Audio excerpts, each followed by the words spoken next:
এক রাতের জন্য হবে তোমার প্রাণের বিবি, যাকে তুমি সারা জীবন রেখেছিলে কাছে। ওই বিবিকে যদি বলা হয় রে, বলে ওরে বিবি আমার ইন্তেকালের পরে আমার কবরে যেন এক রাত্রির সঙ্গে হয়ে যায়। বিবি বলে পারবো না, তুমি বেড়াদার বলবে পারবো না, ইমাম বলবে পারবো না, মৌলবি বলবে পারবো না, হাফিজ বলবে পারবো না, কিন্তু আপনার আমার কবরে বিশ্বনবী আগা মুস্তাফা সাল্লাল্লাহু আলাইহি ওয়াসাল্লাম জিন্দা নবী হায়াতুন নবী নূরুন নবী কবরে হাজির থাকবে। যেই নবী আপনার কবরে আমার কবরে, যেই নবী সারা জাহানের কবরে নবী আমার হাজির হবে। আর যেই কবরে আমার রাসূলুল্লাহ হাজির হয়ে যান বাবা গো, ওই কবরটা অন্ধকার থাকে না, কবরটা আলোয় আলোকিত হয়ে যায়। জোরে বলো প্রশ্ন যখন করবে আমায়, প্রশ্ন যখন করবে আমায় মনে করো নাকি, আর মোদের দয়ার নবী সে তাই রইবে না হাজির। ও গো দয়ার নবীর প্রেম ছাড়া খোদা পাবে না, ও গো দয়ার নবীর প্রেম ছাড়া খোদা পাবে না।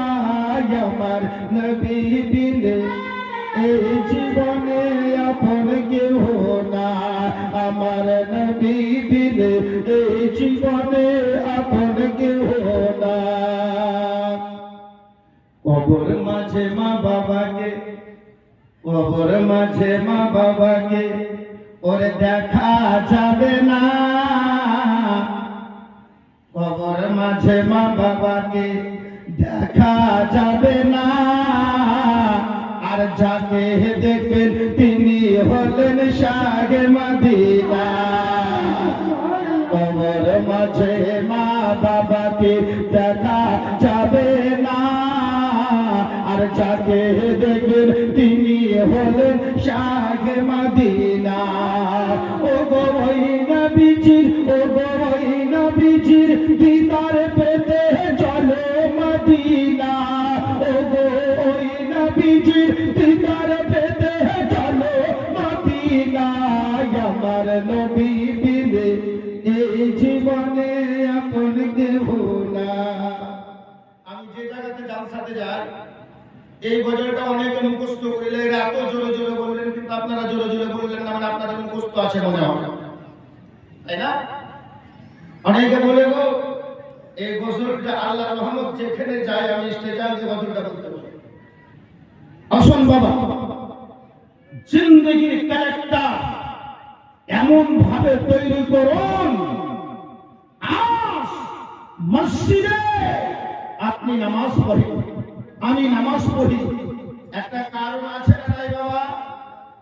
সবচাইতে বড় কারণ হচ্ছে নামাজ আমরা পড়ি আল্লাহর হুকুম তাই বলে, ঠিক না বেটি?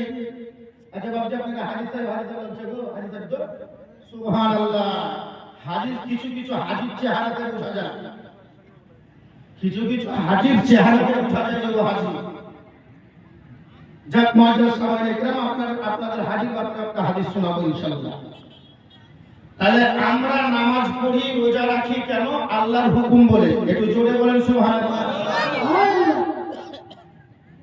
সুবহানাল্লাহ বেশি বলে কাদের বক্তব্য জানেন? বাংলাদেশের বক্তা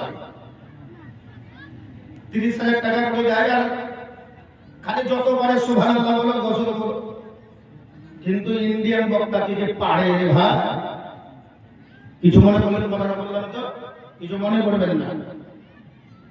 নামাজ इसलिए पढ़ते हैं ये खुदा के हुक्म है, रोजा इसलिए करता है ये खुदा ने फर्ज किया है। जरा प्यार से बोलो, हज इसलिए करता है इसलिए कि अल्लाह ने फर्ज किया। কিন্তু যদি কাউকে বলা হয় তুই যতই নামাজ পড় কিন্তু জান্নাত পাবি না, তাহলে নামাজ পড়ি মজা আসবে? হ্যাঁ, এটা জোরে বলেন। আমি যতখানি বলবো কিন্তু বুঝিয়ে বলবো বাবা, জালসাতে আগে বুঝলে না লাগে কোনো ব্যাপার নয়। যদি কেউ নামাজ পড়ে আর বলে যে তুই জান্নাত পাবি না, তো ওই ব্যক্তি নামাজ পড়তে তো কিন্তু দাঁড়িয়ে যাবে। আর কি করতে বলবো? ঠান্ডা বাপরে, ফজরে ঠান্ডা, জান্নাত তো পাবোই না। এই জান্নাতের টেনশন তোমাকে করতে হবে না। নামাজের মধ্যে বিশ্ব নবী, প্যারা নবী, আকা মুস্তাফার মহব্বত যদি থাকে তো জান্নাতের টেনশন তোমাকে করতে হবে না, জান্নাত তোমার টেনশন করবে। জানে বলে প্যার সে বলো, জান্নাত তোমার টেনশন করবে। কেমন করে? বিনা নামাজি জান্নাতি পাবে না, জান্নাত পাবে না, কিন্তু নামাজের মধ্যে যাতে নবীর প্রেম মিশা থাকে। বুঝতে পেরেছেন? নামাজের মধ্যে নবীর প্রেম মিশা থাকে। একটা হাদিস আপনাকে বলে দিই। আপনাদের এই গ্রামের জামে মসজিদের ইমাম যিনি আছেন, এই জামে মসজিদের ইমাম কোন দিকে মুখ করে নামাজ পড়ায়? একটু বলেন। পশ্চিম দিকে। আর পশ্চিমের আসল নাম হচ্ছে কাবার দিকে মুখ করে। ঠিক বললাম না ভুল বললাম? আসানটা দেয় কোন দিকে মুখ করে? একটু বলেন বাপ। পশ্চিম দিকে মুখ করে। ছোট্ট এক করে আসানটা দিয়ে দিয়ে দেখায়, আল্লাহু আকবার,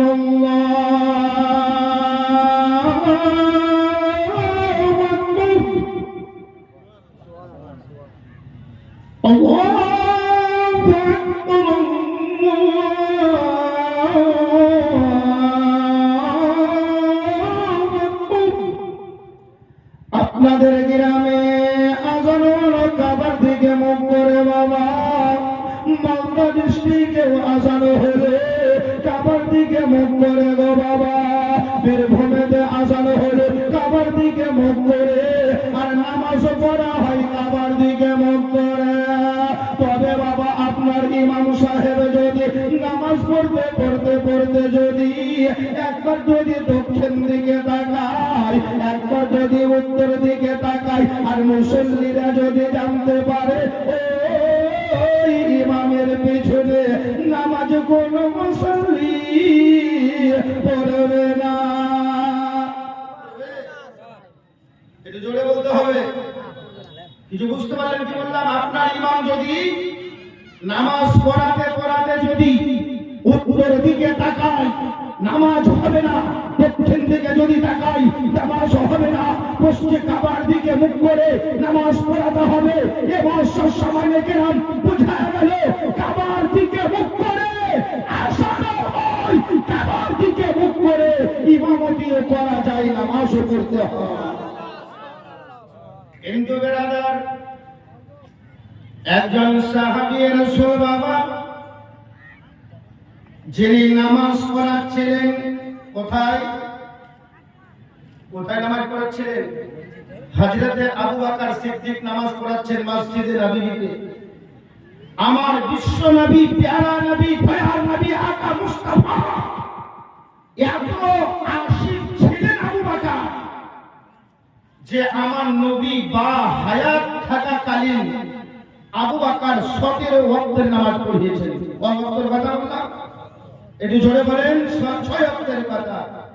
আল্লাহর নবী হাবিবুল্লাহ আকা নবী মুস্তাফা শরীরটা একটু বাবা খারাপ, শরীরটা যেন অসুস্থ অসুস্থ ভাব হয়েছে বাবা। মসজিদে নববী লাগা যেন আমার বিশ্ব নবী আর হযরতে মা আয়েশা রাদিয়াল্লাহু তাআলা আনহার যেন গৃহ ছিল বাবা। আল্লাহর নবী হাবিবুল্লাহ আকা নবী মুস্তাফা সাল্লাল্লাহু তাআলা আলাইহি ওয়াসাল্লাম যেন বাবা মসজিদে নববীর দিকে লক্ষ্য করিয়া যেন আমার নবী যেন আওয়াজ দিলেন, বলে শুনো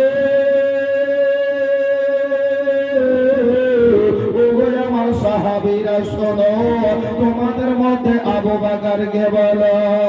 আবু বকর যেন উঠে গেল আর আমার বিশ্বনবী সাল্লাল্লাহু আলাইহি ওয়াসাল্লামের কথা কানা বাবা শুনলেন। আমার দয়ার নবী যেন আবু বকরকে যেন অনেকটা দিয়ে দিলেন। বলে আবু বকর বলে তুমি জানো আজকে ইমামতি করে নামাজ পড়া। জোরে বলে এ আবু বকর তুমি ইমামতি করে নামাজ পড়া। নবী উমর ফারুককে কেন বললেন না? উসমান গনিকে কেন বললেন না? আর অন্যান্য সাহাবীকে কেন বললেন না? আমার নবী গায়েবের সংবাদদাতা পয়গম্বর হাসির নবী আমার জানছেন সমস্ত সাহাবীর মধ্যে আবু বকরের মর্যাদা যত আছে উমরের মর্যাদা তত নাই। হযরত আবু বকরের মর্যাদা যতটা আছে হযরত উসমান গনির মর্যাদা তত নয়। আবু বকরের মর্যাদা যতটা আছে ততটা মর্যাদা শেরে খোদা আলীর মর্যাদা আলীর হবে না। হযরত আবু বকরের মর্যাদা যতটা আছে হযরত তালহার মর্যাদা নাই। হযরত আবু বকরের মর্যাদা যতটা আছে কোন সাহাবী। জোরে বলো আমার নবী কার কতটা নেকি এ খবর দিলেন আমাকে ইমাম। এটা জোরে বলবেন না সুবহানাল্লাহ। এ নবীকে যদি কেউ গায়েবের সংবাদদাতা না মানে ও বেটা পাকা জাহেল। ওর পেছে নামাজ এক ওয়াক্তের পড়া যাবে না। যদি না নবীকে গায়েবের সংবাদদাতা বলে যদি কেউ আখ্যায়িত না করে বিশ্বাস না করে আমি কসম করে বলবো ও মুমিন নবী গায়েবের সংবাদদাতা পয়গম্বর জানছেন যে আবু বকর মর্যাদা বেশি, আবু বকর নামাজ পড়াবে। আবু বকর যখন আগে দিকে চলে গেলেন ইমামতের জায়গাটি চলে গেলেন বাবা গো। আবু বকর সিদ্দিক যেন নামাজ চালু করে দিলে। আপনাদের ইমাম যখন বাড়ি যায় তখন আপনারা কেউ নামাজ পড়েন না? পড়ান। আবু বকর যেমন না বেরাদার নিয়াতটা করেছেন আমার বিশ্বনবী প্যারা নবী দয়ার নবী আকা মুস্তাফা সাল্লাল্লাহু তাআলা আলাইহি ওয়াসাল্লাম যেন হযরত মা আয়েশাকে বললেন বলে আয়েশা শোনো কোন কিতাবের মধ্যে লেখা আছে দুইজন সাহাবী আমার নবীর হাতখানাকে ধরে যেন উঠালেন বাবা। আর উঠানোর পরে আমার দয়ার নবী নামাজ পড়া দেখেছেন। আরে আবু বকর নামাজ পড়াচ্ছেন দয়ার নবী আমার দেখছেন বাবা। বিশ্ব নবী প্যারা নবী দয়ার নবী আকা মুস্তাফা সাল্লাল্লাহু তাআলা আলাইহি ওয়াসাল্লাম এবার যেন মসজিদে নববীতে হাসির হয়ে গেলে। আর যেমন না আমার নবী হাজির হয়ে গেলেন আর তেমন না জানো বাবা মসজিদের পিছন কাতার গুলো যে সমস্ত সাহাবীরা ছিলেন ওই সাহাবীরা বাবা জেনে নিলেন বলে মসজিদে দয়ার নবী হাজির হয়েছে। নবী হাজির হয়ে গেছেন সাহাবীরা জানতে পেরে নিয়েছে। আর যেমন না নবীর হাজির হওয়া সাহাবীরা জানতে পেরে নিয়েছে তেমন না এই যে হাতের উপরে তিনটি আঙুলকে সাহাবীরা মারতে লাগলেন। আর যেমন না মারা বাবা একটা আওয়াজ সৃষ্টি হয়ে গেল তবে এটা হাততালি নয় আওয়াজটা হয়ে গেল তারপরে কাতার সাহাবীরা ওনারাও খবর পেয়ে গেলেন। এইভাবে বাবা চলতে চলতে চলতে চলতে গো হযরত আবু বকর সিদ্দিক ইমামতি করেন গো বাবা। আবু বকর সিদ্দিকের কানে যখন পৌঁছে গেল এই আওয়াজটির হযরত সাইয়েদনা আবু বকর মনে মনে চিন্তা করলেন বলে এই আওয়াজটা হলো এই কারণে বলে মসজিদে আমার দয়ার নবী হাজির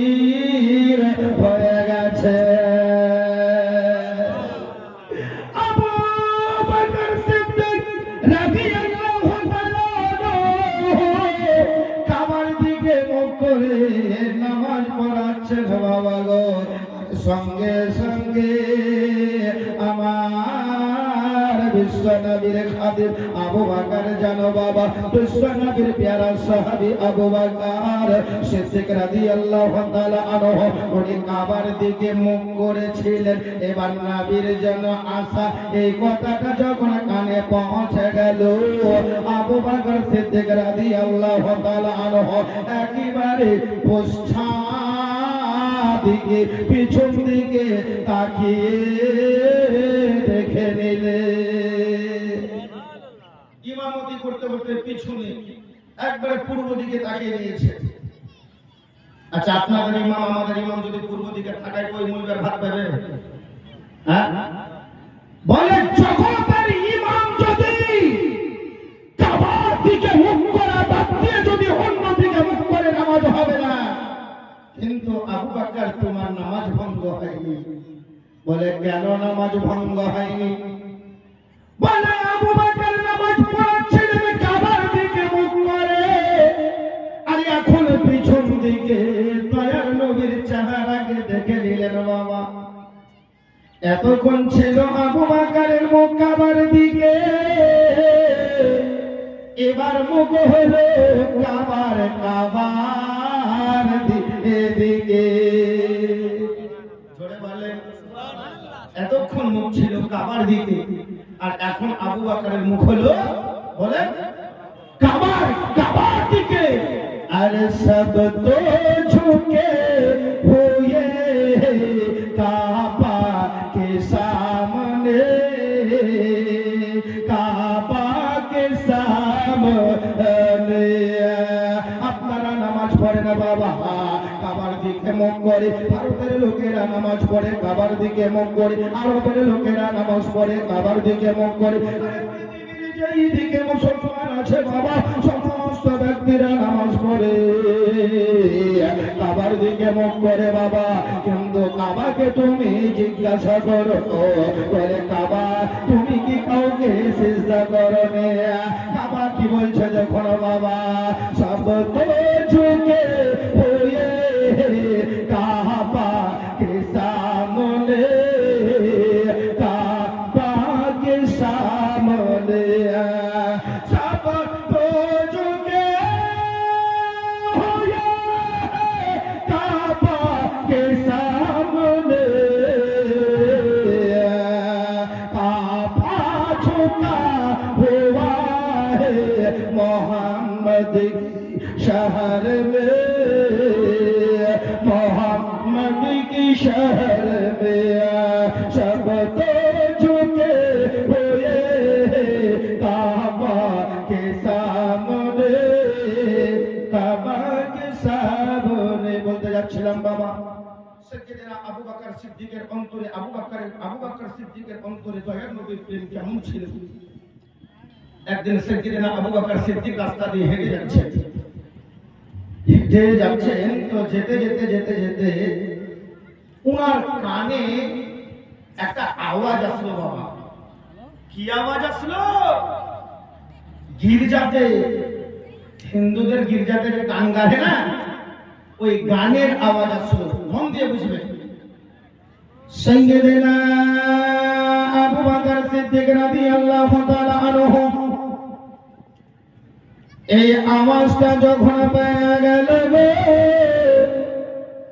সঙ্গে সঙ্গে আমার আবু বকর সিদ্দিক রাদিয়াল্লাহু তাআলা আনহু ওই জায়গায় থেমে গেলে। আবু বকর সিদ্দিক বলছে, বাহ, ব্যাপারটা কি? এত সুন্দর একটা কণ্ঠর আওয়াজ। মানে আবু বকর সিদ্দিক গির্জার গানকে সুন্দর বলে না, কণ্ঠর আওয়াজটাকে সুন্দর বলছে। তো আবু বকর বলছে, আমি যতক্ষণ পর্যন্ত আমি ওই ব্যক্তিকে না দেখব এখান থেকে আমি যাব না। আবু বকর সিদ্দিক বাবা আগে আগে চলতে লাগলো, আগে আগে যেতে লাগলো বাবা। ওই ব্যক্তির কাছে যখন পৌঁছে গেল, ওই ব্যক্তির কাছে যখন হাজির হয়ে গেল, আল্লাহর নবীর সাহাবী আবু বকর সিদ্দিক রাদিয়াল্লাহু তাআলা আনহু বলে শোনো শোনো, তোমার আওয়াজটা আমি দেখে মুগ্ধ হয়ে গেছি। তোমার আওয়াজটা এত সুন্দর গো, তোমার আওয়াজটা দেখে আমি একেবারে দিওয়ানা হয়ে গেছি। তবে তোমাকে একটা কথা বলবো, তুমি এই গান তুমি গাহিও না, তোমাকে আমি এমন একটা তোমাকে শিখিয়ে দেব, যেটা যদি তুমি গাও জিন্দেগিতে তোমার অভাব হবে না। জোরে বলে। আচ্ছা বাবা, কণ্ঠর আওয়াজ দেখেন, যারা শাইর ইসলাম গজল বলে তারা যদি একটা নাদ বলে তো স্পেশাল সুন্দর লাগবে, লাগবে না? তাদের কাজ হচ্ছে শিল্পী দ্বারা। তো আবু বকর সিদ্দিক ওই গির্জা গান গাহা আর আওয়াজটাতে মুগ্ধ হলেন। বলছে ভাই তোমার নামটা কি? তো বলছে আমার নাম হচ্ছে এই। বলে তোমার বাবা মা বেঁচে আছে? বলে না, আমার বাবা মা বেঁচে নাই। বলে খাচ্ছ কার? বলে চাচার কাছে থাকি, আর এই দেশে দেশে গান গাই, যতটা টাকা হয় চাচির হাতে দিয়ে দিই, চাচার হাতে দিয়ে দিই, আর চাচা আমাকে খাওয়ায়। তাই আজকে ফাঁকা মাঠে আমি প্র্যাকটিস করছি, আমি নিজে কিছু গান শিখছি।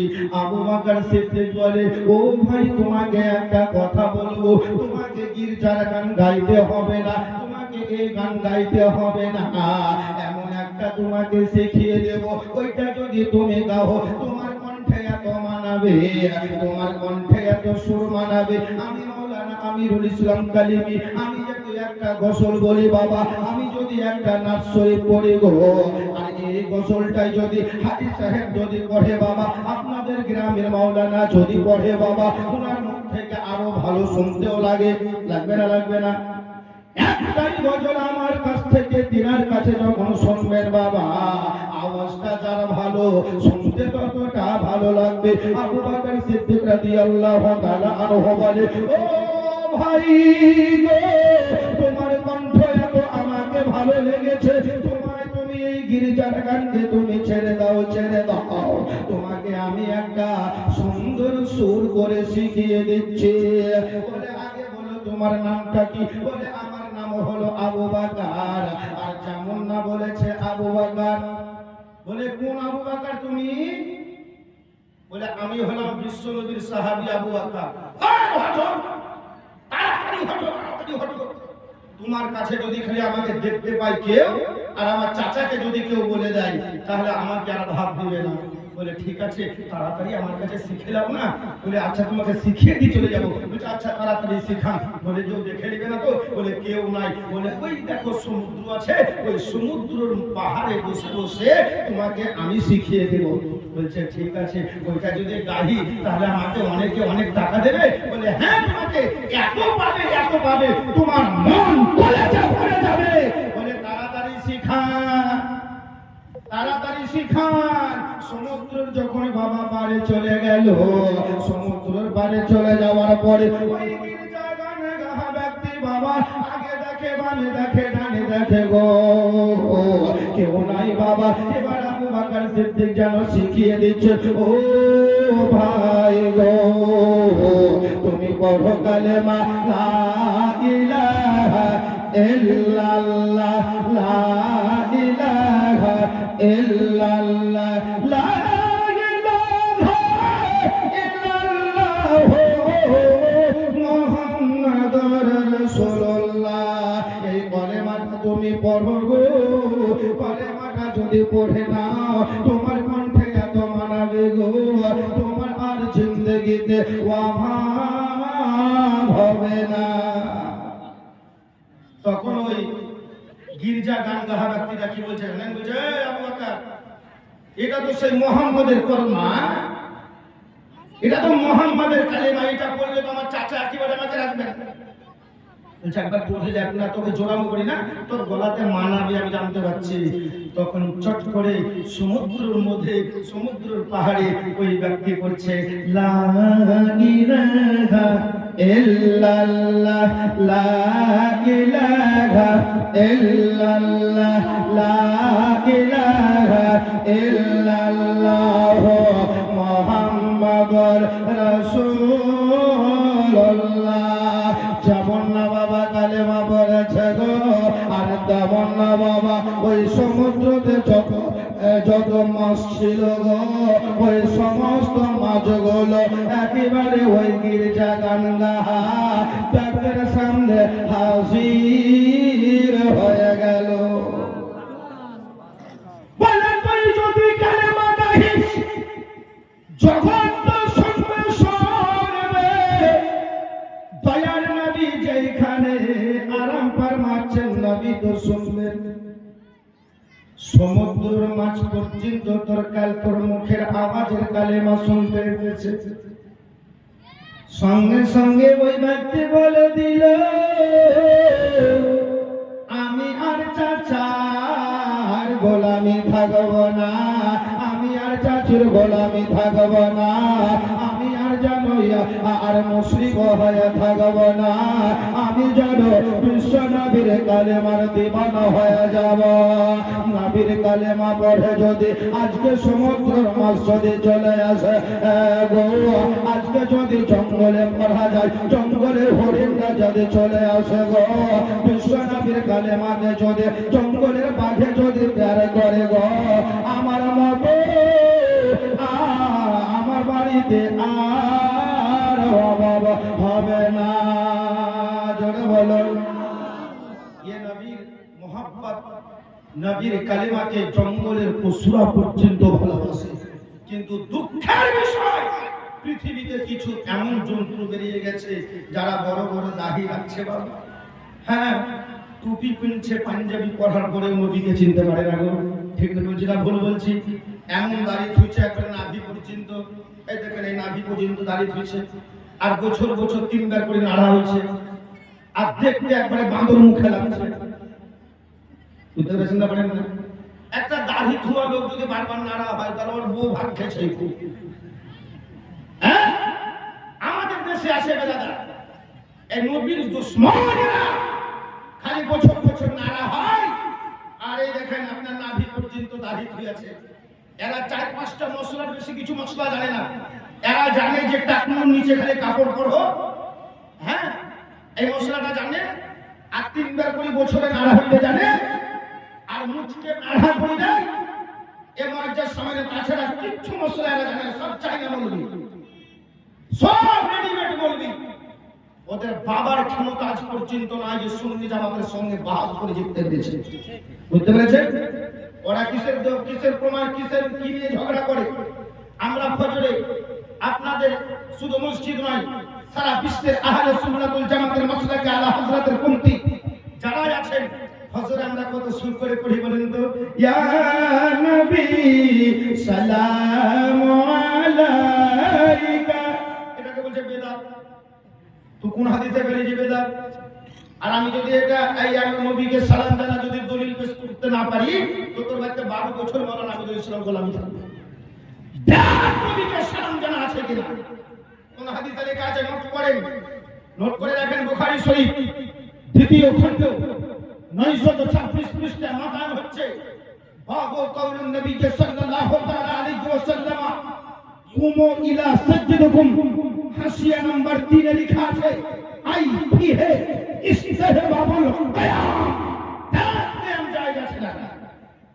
বুখারী শরীফ 66 হাদিসের মধ্যে একটা কমান্ডার হাদিস, মেন হাদিস। এই বুখারী শরীফ তো পড়ার দেওবন্দের ক্ষমতা নাই, এরা জয়িস করে বেড়ায়। আপনি ওরা যদি বলে সবে বেড়াতের হালুয়াকে বেদাত বলে, বিশ্বনবীর সালামকে বেদাত বলে, দরুদ পড়াকে বেদাত বলে, এ মজ্জার সামনে কিরাম কেউ যদি দরুদকে অস্বীকার করে কসম করে বলবো পৃথিবীতে যতই নামাজ আর রোজা হজ আর যাকাত করে দাও, একটা ইবাদত আল্লাহর দরবারে কবুল হবে না। এটা জোরে বলবেন না? মহব্বতে বলবেন না? নবীর দরুদকে আপনাদের এই গ্রামটার নাম আমার মুখ দিয়ে ভালোভাবে বের হলো না, তো এই গ্রামে আপনারা সবাই নামাজ, কেউ নামাজ পড়ে না বলেন? আরে সবাই না হোক, কেউ পড়ে না কেউ পড়ে, কিন্তু আমি মাওলানা আমিরুল ইসলাম বলছি এই গ্রামে একদিন নামাজ বন্ধ হয়ে যাবে। গ্রামটার নামই বলেন তো আগে, কি বললেন যে দুধুন্ডা। এই দুধুন্ডা গ্রামে একদিন আজান হবে না, নামাজ কেউ পড়বে না। মালদা ডিস্ট্রিক্টে নামাজ কেউ পড়বে না, একদিন রোজাও রাখবে না, হজও করবে না, যাকাতও দিবে না। পশ্চিমবঙ্গে নামাজ উঠে যাবে, ভারতবর্ষে নামাজ উঠে যাবে, সৌদিতে নামাজ উঠে যাবে, মদিনাতে নামাজ উঠে যাবে, শ্রীলঙ্কাতে নামাজ উঠে যাবে, ইরাকে নামাজ উঠে যাবে। কখন যেই দিন আমার আল্লাহ দুনিয়াকে ধ্বংস করে দিবে, একটু জোরে বলবেন না? সেই দিন আমার নামাজ থাকবে, আযান থাকবে, হজ থাকবে, যাকাত থাকবে, কিচ্ছু থাকবে না, কিন্তু একটা ফরজ চালু থাকবে। শুনবেন সেটা কি? সেটা নবীর উপরে দরুদ একজন পড়বে। সেই দিন মাওলানা আমিরুল ইসলামও পড়বে না, মাওলানা হুজুরও পড়বেন না, হাজি সাহেবও পড়বেন না, নামাজ একজন পড়বেন, তিনি আল্লাহ। জোরে বলেন আল্লাহ। আমরা ধ্বংস হয়ে যাবো, কিন্তু আল্লাহ ধ্বংস হবে? আল্লাহ ধ্বংস হবে? এ নালায়েকের বাচ্চা দেওবন্দরা তিরমিজি শরীফ প্রথম খণ্ড 64 পৃষ্ঠা। হাদিসটা হলো আন উমর ইবনে খাত্তাব قال ان الدعاء موقوف بين السماء والارض لا يسقط شيء حتى تصلي على نبيك। তোমাদের সমস্ত ইবাদত আসমান ও জমিনের মধ্যে মধ্যস্থলে মওকুফ হয়ে দাঁড়িয়ে যাবে যতক্ষণ পর্যন্ত নবীর উপরে দরুদ না পড়বা, তোমার ইবাদত খোলা দরবারে কবুল হবে। জোরে বলে আল্লাহ ধ্বংস হবে না, আল্লাহ নিস্তরাবুদ হবেন না, আল্লাহ থাকবে, নবীর উপরে দরুদ পড়তেই থাকবে।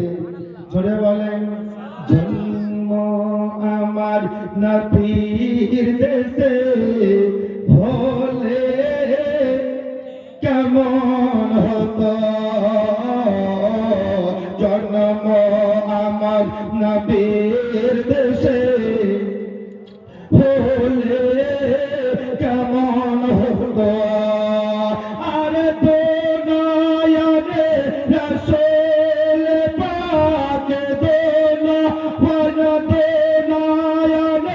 রাসূল পাক দেখিলে কেমন হতো,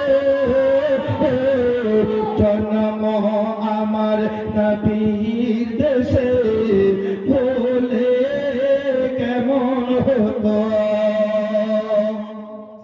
আসতো ভেসে হাসিরাতে, আসতো ভেসে হাসিরাতে, বেলালের মধুর আযান, যেই আযানে ছিল এত প্রেম, মুকদে রহমান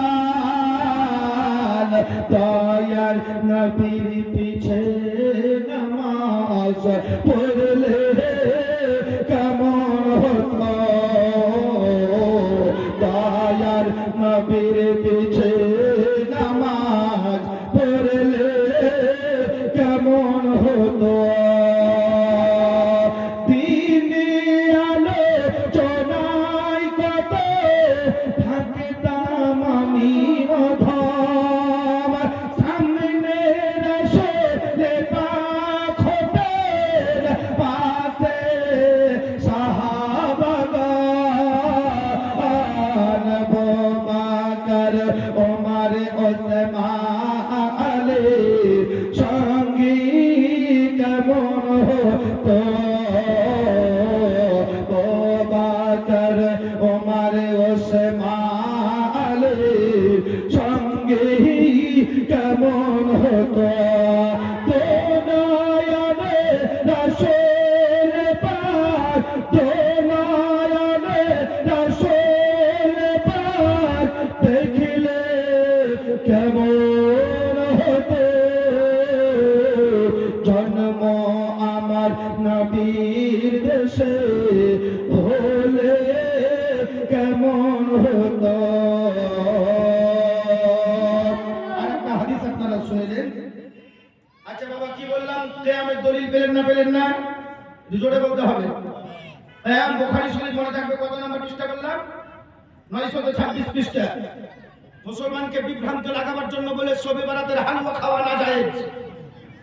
আবে শবে বারাতের হালুয়া খাওয়া না জায়েজ তুই তো দূরের কথা, তো 14 গোষ্ঠী হারামে প্রমাণ করতে পারবে না।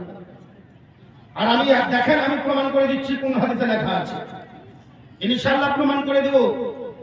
সাবে বারাতের হালুয়া, এই হালুয়া আমার নবীর প্রিয় খাবার। ধরে বলে হালুয়া আমার নবীর প্রিয় খাবার। আমি মৌলানা আমিরুল ইসলাম কালিমি, আমি কোন তরকারি খাই আর কোন তরকারি খাই না, আমার গ্রামের মধ্যে সবচাইতে বেশি ভালো আমার স্ত্রী বলতে পারবে। পারবে না? পারবে না হযরত? সবচাইতে আমার ওয়াইফ বলতে পারবে কোন খাবারটা খাই আর কোন খাবারটা আমি খাই না।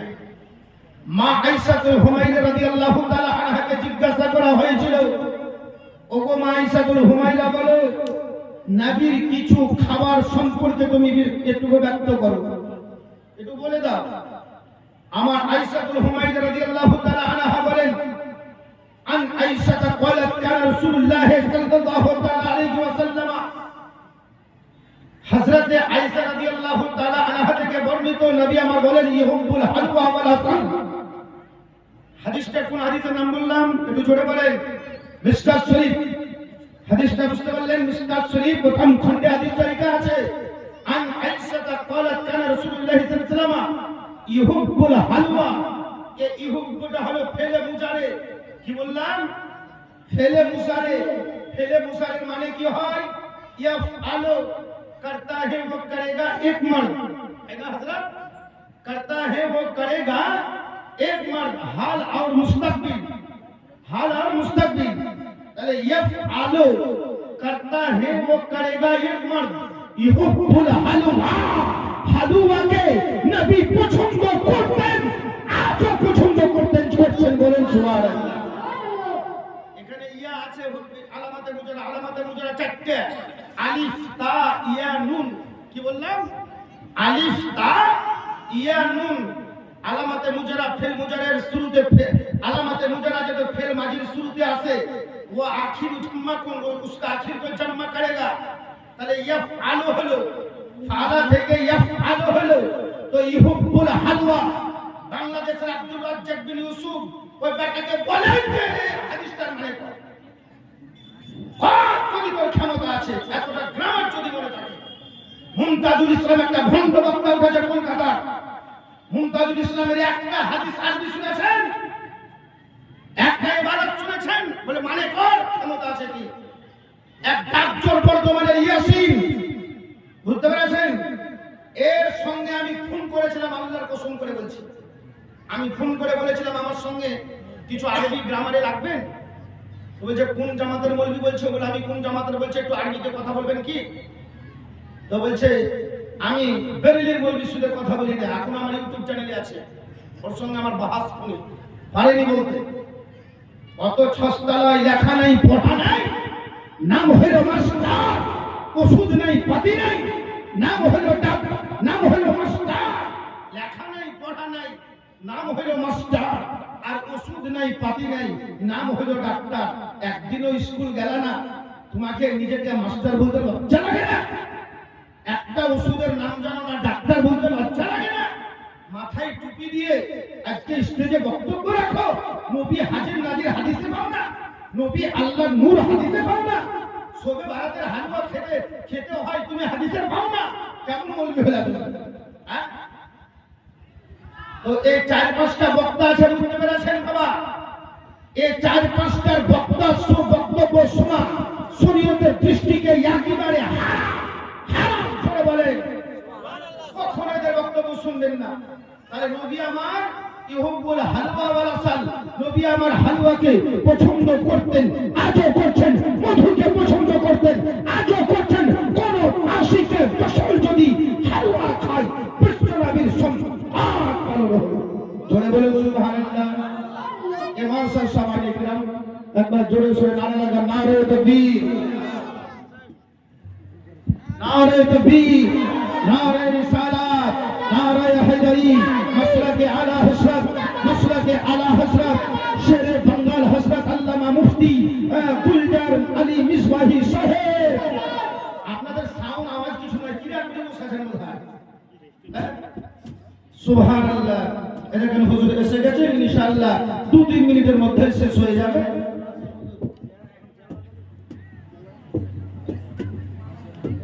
এখানে হুজুর এসে গেছেন, সুবহানাল্লাহ। বর্তমান আচ্ছা, গুলজার আলী মিসবাহির বাড়ি কোথায় গো? আপনাদের গ্রামে আপনি যে আপনারা জানেন না কত প্রভাবশালী আল্লাহ তিনাকে এখন করেছেন। উনিও হননি এখন পশ্চিম বাংলায় একবারকে গুলজার আলী ভাইকে চিনেন। সুবহানাল্লাহ, গুরুত্ব এতটা দিয়ে দিয়েছেন। আপনাদের গ্রামের সৌভাগ্য, এত সুন্দর একটা যোগ্য মা এত সুন্দর ছেলেকে জন্ম দিয়েছেন। জোরে বলুন আমিন। ওনার মা বেঁচে আছেন তো? সুবহানাল্লাহ, গুলজার আলী ভাইয়ের মা বেঁচে নাই, ইন্তেকাল করেছে। দোয়া করব আল্লাহ পাক যেন ওনার নিচে বসেছেন। আচ্ছা, দোয়া করব যাতে ওনার আম্মা জানকে আমার উম্মাহাতুল মুমিনিন হযরত মা খাদিজাতুল কুবরা রাদিয়াল্লাহু তাআলা আনহার কদমের ছায়ায় ঠাঁই দেয়। বলুন আমিন। সুবহানাল্লাহ। তো যাই হোক, ওনার বক্তব্য শুনবেন, ওনাকে মেনে চলবেন। শুধু হেমতাবাদ নয়, আল্লাহ রহমতের সারা পশ্চিমবঙ্গকে ওনাকে গুরুত্ব দিয়েছে। এই বাবা কি বলতে যাচ্ছিলাম, 2-3 মিনিট সময় দিয়েছি। এই 4-5টা ফ্যাক্টরের বক্তা শোনা একেবারে শরীয়তে হারাম আছে। কার কার বক্তব্য বললাম? বাংলাদেশের আব্দুল রাজ্জাক বিন ইউসুফ, আর এই কয়টা শয়তান জন্মেছে ভারত। একটা বর্ধমানে দিয়ে আসেন দাজ্জ, আর একটা মুমতাজুল ইসলাম। পারলে আমার নাম্বারটা দিদি, এর কোনো ব্যাপার নাই, আমি ডাইরেক্ট ফোন করে অন্য মৌলবীর মতো গায়ে দিয়ে দিই। আমি খালি ওকে বলেছিলাম, শুনো তুমি ফেল মুজারের বর্ধনটা আমাকে শোনাও। আমি মুরগিকে বলেছিলাম এই ইয়াসিন দাজ্জ, আমার ইউটিউব চ্যানেলে ছেড়ে দিয়েছিলাম। আমি এখন পর্যন্ত আমার আপলোড হয়ে চ্যানেলে কোটা ভিউ হয়ে আছে, কিচ্ছু বলে সালামও করিনি ওকে। খালি বলেছিলাম তোমাকে মিশন থেকে কিছু প্রশ্ন করবো, নহমির থেকে, পাঞ্জেগাছ থেকে প্রশ্ন করবো, তুমি পারবে তো? বলেছিল তুমি কোন মৌলবী? তো খালি বলেছিলাম যে আমি আহলে সুন্নাতুল জামাতের একজন মৌলবী। তুমি যে আমি বেরেলির মৌলবীর সঙ্গে কথা বলি না। তারপর 5 মিনিট কথা হয়েছিল, কি বলেছিল? শুনে আসতে যাবে আমার রাসূলুল্লাহকে চেনার জন্য কোরআন বুঝা দরকার আছে। জোরে বলো, কোরআন বুঝার প্রয়োজন আছে। আর কোরআন কি বুঝবে? কোরআন শরীফের তরজমা কি বুঝবে? নবী যে নূর, এটা কোরআনে পাইলাম। নবী যে হাজির নাজির, কোরআনে পাইলাম। তাই বলবো বেরাদার, এদের চোখ হলো অন্ধ, এদের সঙ্গে উঠা বসা করা, এদের সঙ্গে চলাফেরা করা শরীয়তের দৃষ্টিতে একেবারে হারাম হারাম হারাম আছে বেরাদার। যদি ইউটিউবে আবার শুনতে চান, ঘুম যদি না আসে, ইউটিউবে বলবেন সুন্নি জামাতের বড় বড় উলামা ইকরাম আছেন, বলবেন হুজুর হাসনুল মিয়া, বলবেন আমিনুল কাদরি, বলবেন মুফতি গুলজার মিসবাহি, বলবেন মুফতি নাইমুদ্দিন নজমি, বলবেন মুফতি আবুল কাসেম সাহেব, তাদের ওয়াজি বেরিয়ে আসবে। ইনাদের বক্তব্য শুনবেন, ঈমান তাজা হয়ে যাবে। মুআজ্জাজ সামাইনে কেরাম বলার মাধ্যমে, ভাষার মাধ্যমে হয়ে থাকে কোনো ভুল ত্রুটি, আস্তাগফিরুল্লাহ রাব্বি মিন কুল্লি যামবি ওয়া আতুবু ইলাইহি। আপনারা ভাববেন অনেকে হযরতের বাড়ি কোথায়? আমার বাড়ি হলো বীরভূম ডিস্ট্রিক্টে। আমার নামে আরেকটা বক্তা আছে আমিরুল ইসলাম আশরাফি চতুর্বেদী, বুঝতে পেরেছেন? আর আমি হচ্ছি কালিমি নামে পরিচয়, আমিরুল ইসলাম কালিমি, বীরভূম। মুআজ্জাজ সামাইনে কেরাম, আমার মোবাইল নাম্বার ইউটিউব চ্যানেলে দেওয়া আছে, আমিরুল ইসলাম কালিমি বলবেন, দেখবেন আমার নাম্বার ওখানে দেওয়া আছে। মুআজ্জাজ সামাইনে কেরাম, আমার জন্য আপনারা দোয়া করবেন, আপনাদের জন্য আমি খাস দোয়া করব। আসসালামু আলাইকুম ওয়া রাহমাতুল্লাহি ওয়া বারাকাতুহু।